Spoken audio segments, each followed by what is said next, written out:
shouldn't go above about 5 feet high without an engineer's input.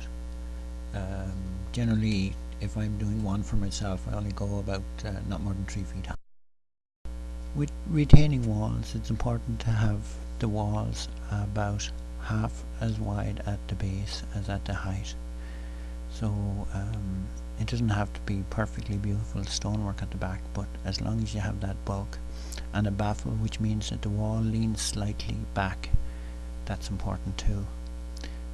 When the wall is leaning back, it means that the center of gravity is that little bit further back from the front as well, and this means the wall will retain what's behind it better.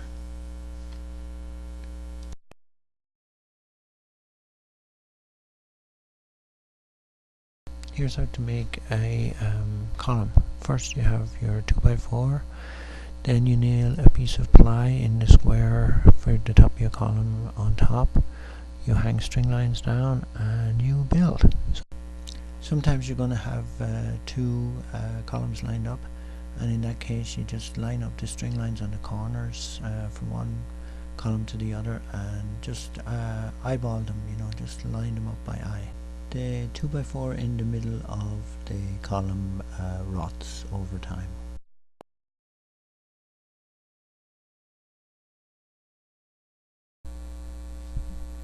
This is how to make curved walls. You use plastic 1-inch pipe or thinner even, and electrical pipe is pretty good, electrical conduit, and you put two pipes top and bottom for a higher wall, and just line up the stones with the two pipes. It's pretty simple and straightforward.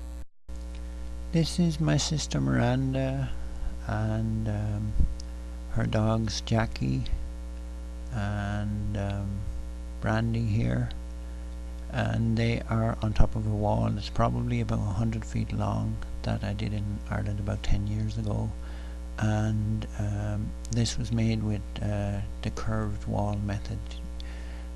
In this case I used rebar instead of electrical conduit on top, and it worked pretty good, and I've had some very, very nice comments about that wall.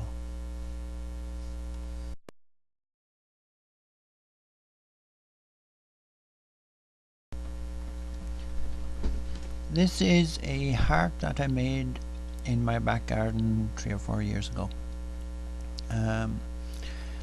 It probably looks really, really hard to you to get the curves and stuff like that for an item like this, but I actually just did it by eye. Just it's important to stand back when you're doing something like that every so often and see that your curve is right, and stand back, look around it, adjust things, stand back again. And I think it probably took about 2 hours to do, and then took a while to do the little cap on it, because it was bending down quite a lot. But any project like that, you've got quite a while before the mortar sets in place, so just take your time on setup, and you'll be surprised at what you can do.